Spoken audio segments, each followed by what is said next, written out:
before we get started, if you wanted to get your hands on a free sample of the book, take the transition assessment quiz or do something else. I got a slide here for you and you can just scan the barcode. But let's look at what I am planning to cover today. So we're going to take a look at what are most common executive transition challenges. What are the kind of challenges that executive leaders have to go through typically when they transition? Before we look at what is the actual failure rate, and you may or may not be surprised to hear that there's quite a high failure rate attached to transitioning at the very top in an organization. We are then going to take a look at key interventions that work in the real practice. What is it that we can do to improve the executive transition process, both as HR leaders and as executives? And then, looking at the actual cost and finishing off with a Q&A. So that's kind of the roadmap for the next 30 minutes we have together. So first off, it may be new to you. So what does an executive transition coach actually do? So you see on the left-hand side, and you may have read or come across this very famous book, The First 90 Days. Raise your hand if you have read it or if you have come across this book. Yeah, it's very popular. It sold 1.5 million copies. And the gentleman who wrote the book, Michael Watkins, is a professor at Howard University. And so if you were to train on his methodology to become a trained First 90 Days consultant, you can claim the title of Transition Acceleration Advisor. It's a very American title.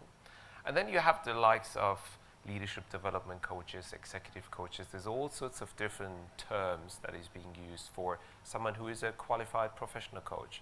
So what I do, what the kind of people do that have gone through a same background and methodologies, we combine the best of the both worlds. So as an executive transition coach, the first 90 days is a nice framework, but is actually nowhere near sufficient for the executive level. It's more a model that can be applied to first-time line managers and kind of middle managers. And then there will be aspects of the transition that are more 12 to 18 months kind of long journey, and therefore the combination of the two is what really works at the executive level. So this is the myth or the mystery behind what does an executive transition coach actually do. So what are the most common transition challenges? And let me start by saying that I have only captured the top 8 here. In my book, I actually cover the top 12, but it's quite likely that if you have an executive who's being promoted from within or externally hired, that they will be going through a multitude of these transitions at the same time. So if I take my own example, when I joined Vodafone about 7.5 years ago, I had the new organization challenge. As a matter of fact, I'd never worked in the telecommunication industry before as an HR leader, so that was like 2 challenges for me. So joining a telco and having to figure out what people practices are actually successful in that telecommunication company. I had the big promotion challenge because this was my first real global HR role that I did. So I had done local roles before, I'd done regional roles, but I'd never done a role that is global in nature. So that was the second challenge I had to go through.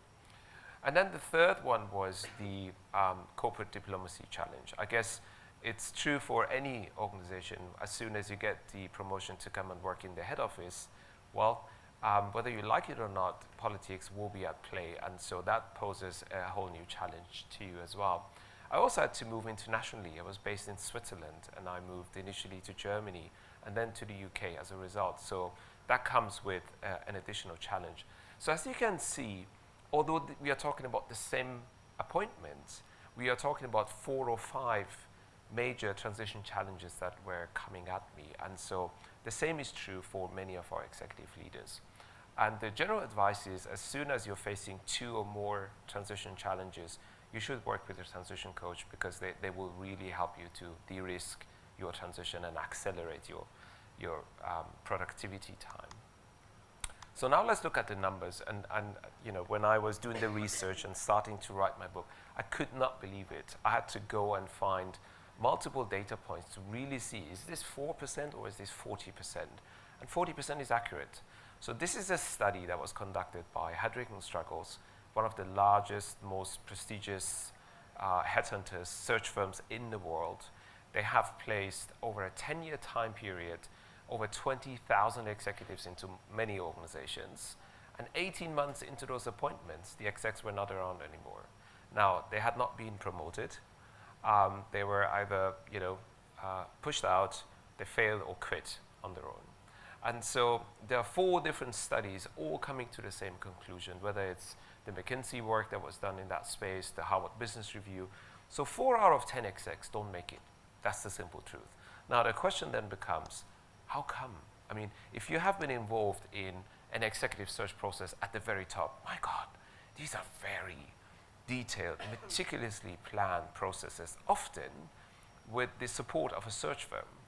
And multiple stakeholder interviews, scoring sheets, sometimes there's assessments involved. So how come that 4 out of 10 simply don't make it? And again, it's an entire chapter in my book that I've dedicated to this. But before I go to reveal some of the reasons of why the 40% failure rate is accurate, I would like to use the analogy of a marathon. If I were to suggest to you today, if you were to go and sign up for the next marathon in your city, what would you make of that suggestion? Now, some people would say, great, I've done a half marathon before, I feel like ready to go all in and do the 43 kilometers. Other people will say, I have a hard time dragging myself out of bed and moving from my sofa to the kitchen table to get my cup of tea. So what are you talking about? Why would I want to do a 43 kilometer laborious kind of sport? And this is what happens to most executives. They go through a transition without any professional or qualified support. And this is one of the main reasons why executives are failing 40% of the time. It's not the only reason, but for anything, there is professional and qualified support out there. When I was hired to work for Adidas, the sporting goods company, exactly 20 years ago, we had, courses or clubs to choose from as employees. And one of them was, how to train up to run the next marathon. Now, of course, everything was, based around sports, and you could, learn to play tennis or basketball. But it was like an actual course. You would work with someone who has been training marathon runners all their life, and it would give you advice around nutrition, around sleep, around training up to the level that will get you successfully through a marathon run without collapsing with a heart attack on the back end of it. So the same applies to executive transitions. There are qualified professional people out there who can help you with that. But let's look at the 40% transition failure rate in a little more detail. And so you have to imagine what you see in the golden kind of shape and color is your executive armor. And there will be bullets fired at you as soon as you hit that executive kind of level appointment. Some of them are quite telling. This was a study that was conducted by Egon Zehnder, and they asked 416 CEOs what they made of their transition and onboarding process. 70% of those CEOs said, I did not have a structured onboarding at all, or yes, there was something put together by HR or someone else in the business, and it was very underwhelming. Now, mind you, if that's what the top leader in the company has to say, if you're a finance director or a head of HR or kind of a report to the CEO, imagine what the transition experience is going to be like at your level. Reason number 2 is the tenure. If you look at, there are many studies that show how the CEO tenure has come down and continues to come down. 1 out of 7 CEO appointments in the large market cap organizations in the US do not get to celebrate their 3rd year as a CEO. So there is this kind of almost, narrowed down focus on, I need to quickly do something, otherwise, my days will be counted. The level of organization complexity, this is a study that was done by a French professor, and he found out that the level of organization complexity has gone up by 35 times. So, when I was hired to work for Adidas, we had 7 main board members. That was all there was. Today, Vodafone has got 13 board members, and many, many more FTSE and large listed companies have a whole host of leaders. And so you look at how the organization is structured. I've got a very small team, although the nature of my job is global. That's because we got 19 different country operations that have local HR teams that support the finance leaders on the ground. So it's a true matrix. And those people don't have to report into me, they're reporting into the HRD. And so I have to influence in my role more than command and control. I want you now to do this initiative, or I want now buy-in at this level. If you look at the soft skills, if you were to aggregate the top 10 reasons for failure, you could aggregate them to 3 key themes: people, politics, and culture. So it's very rare actually that you hire a CFO and they are not very good in managing the balance sheet. It's super rare that you hire a head of HR and they're really not good with the people agenda. Okay, so it's not the technical skills that get in the way, it's the people, politics, and culture that are getting in the way. And there are many, many more reasons. You look at KPIs. This study was done when the S&P 500 was set up in 1955. And back then, the average CEO had 4 to 7 major KPIs. I can't reveal how many KPIs our CEO has, but what I do know is that in the FTSE 100, the average CEO has got 20 plus main KPIs to deliver against. So you will be really dragged into all sorts of different activities. At the same time, the engagement levels are going down, and there is an increased span of control. In Adidas, back then we had a chief operating officer, and the chief operating officer had all sorts of different functions reporting into them. Today, despite the fact that we have got 2 of those span breaker roles in Vodafone, we still have got an executive leadership team with 13 members. So that means that our group CEO gets dragged into all sorts of different activities, although technically they should be really focused on strategy and steering the ship. So you can see how multiple things will get in the way. This one is from Russell Reynolds Associates. And so what they did is to study what is the total cost that is invested at the executive level to hire someone to come in. And in terms of that cost, what does it spend on? 90% of organizations' cost is spent on the actual hiring, so paying Russell Reynolds or some of those search firms, some assessment and some selection. And less than 10% is spent on that same hire to make them successful once they have been onboarded.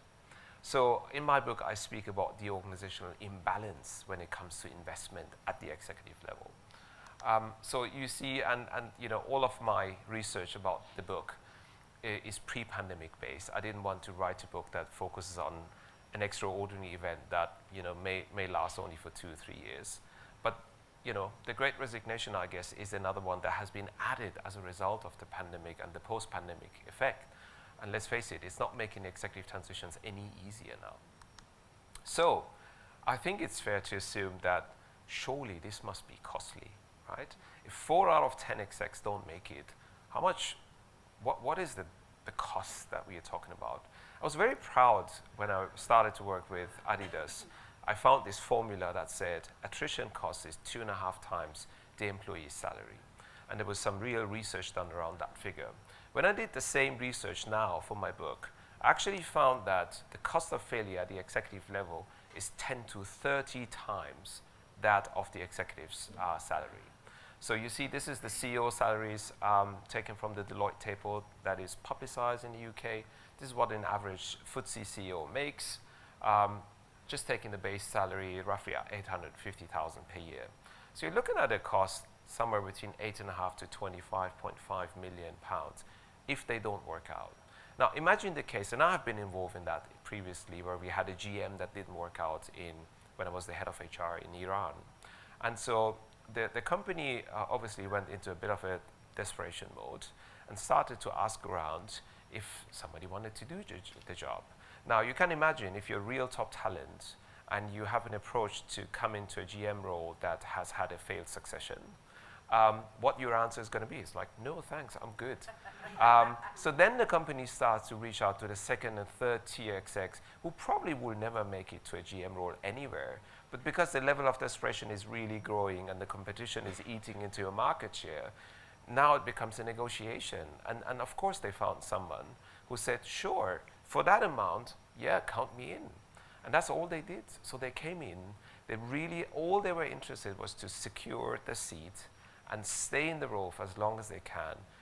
the least they care about was to make that organization successful, to have the people agenda on their radar, to make sure that we kill the competition. None of that. So that's how you sometimes get into the 10 to 30 times cost if you have had failed succession at the very top. Now, I would also claim that my book speaks to executive leaders and HR leaders at the same time. I would claim that the highest cost is actually paid by the exec. So imagine if you are that failed CEO who has publicly announced that they didn't make it for whatever reason within 6 months of being appointed. What is the likelihood that you will land another executive role that is similar or better than the one that you just failed at? And what is, if you're kind of seasoned exec, what is the trajectory impact on your future career? What is the likelihood that you're actually going to land another executive role on the back end of that? So I would claim in many ways the highest cost, is paid by the exec. And of course, it's painful for any organization to pay all this money and have a failed succession. But actually, very few organizations go bankrupt as a result of that. They will just pay the bill, kind of hire the next person and try to move on. So it gets super lonely at the top. I'm working with a CEO right now who is actually a divisional president in a large conglomerate. And he's been announced internally that he will be the next CEO of that carved out organization. And he was talking to me in one of our sessions and he said, Navid, you know what's really strange? When I go to the kitchen now to grab a coffee or a water, people stop talking, right? It's the same dude. He had been around all these years and he was loved and appreciated. But because he's now the designated CEO, people are very respectful about what they may have a conversation about, and he may or may not overhear that conversation. And he's cut off from all the informal sources of information. He was talking to me about the watermelon effect. He said, every dashboard in our business looks green. But if you take the knife and cut through it, it's deep red. And that's why the organization is not growing. If I were to trust just on the information that comes to me, there's really no real major action needed. But the reality is, our revenue is not growing, our profitability is shrinking. So something is not working. So it becomes super lonely at the top, and I think there is a real business case in trying to get this right, okay? I've only got 3 interventions for you today, but in my book I talk about 10 interventions, how you can make executive transitions more successful. So first off, this is the upside. So if this was a business case, if you're in HR and you had to present this to your CEO or to your board of directors to get buy-in, this is why it makes sense to invest in this process. So you're looking at, and all of this is detailed in my book with the proper citation, the proper research. And I appreciate sometimes we in HR have a hard time to justify our existence, to really come down with hard numbers, to prove to the business that we can add value to the business. This is your business case for that process. So you're looking at 2 out of 3 companies having great strategies but failing to execute on that strategy flawlessly, to having a 90% likelihood that not just the executive but the entire leadership team will deliver on their 3-year plans and more. You're looking at a flat or declining revenue growth and profitability. So these are the laggards in the same study, and those that get transitions right, to an upside of 2.5 times revenue growth or a twice increase in profit margin. You look at the 40% failure rates, and let's make no mistake, nobody's able to reduce that to 0%.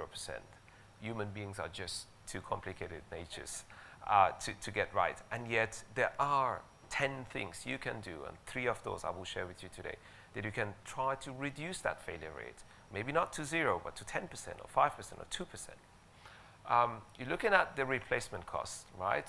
So 2.5 times to 10 times. At the executive level, more like 10 to 30 times their salary. To that opportunity cost is something that can be saved, yes. And last but not least, the ramp-up time, right?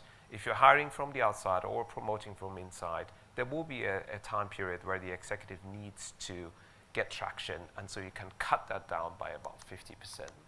So what are the 3 interventions then?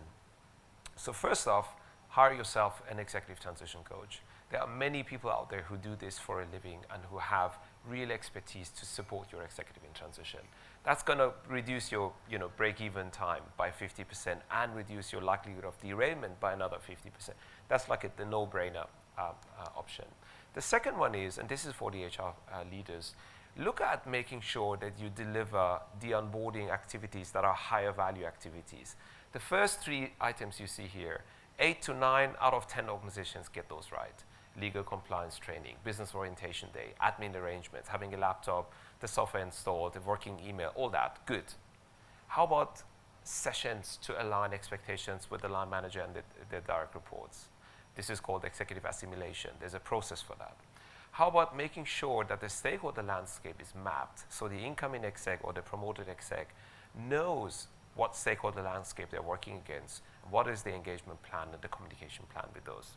How about making the exec to understand and appreciate the culture and leadership in that organization and giving them a leg up so they don't have to go through those landmines and have explosions left, right, and center to figure out what makes or doesn't make a successful leader in this organization. And last but not least, the aspect of timing, right? This is really critical. Now, I'm not suggesting once you have been appointed, start firing people. What I'm suggesting is if 3 or 4 months in, you have significant doubt about this member or that member of your leadership team, giving it another 9 months is probably not going to give you immense data points. All you will gain is incremental data points on something you probably knew already after 3 or 4 months. So what you do by delaying that decision is that you're leaving money on the table. So going out and doing a partial upgrade or refresh here and there sometimes in due time is a better idea than giving it a year or 2 years only to come to the same conclusion that you could have come much earlier than that. So with that, I would like to recap, which is exponentially challenged executives are what we find in today's organizations. The cost of replacing that exec is 10 to 30 times their actual cost. It gets super lonely at the top. So HR and the CEO and all leaders at the exec level need to make sure that the executive onboarding process is one that actually works and delivers value. And so we know what works. In my book, I speak about this framework, and you're welcome to ping me an email if you wanted to get that framework without getting the book. I will happily send that to you. And last but not least, we have 10 successful interventions that work in practice, so we don't have to get into this guess game and try to somehow bring down the 40% failure rate. We know what actually works, and there's proven research and data behind that. And so with that, I want to thank you for your attention. Thank you so much. Thank you.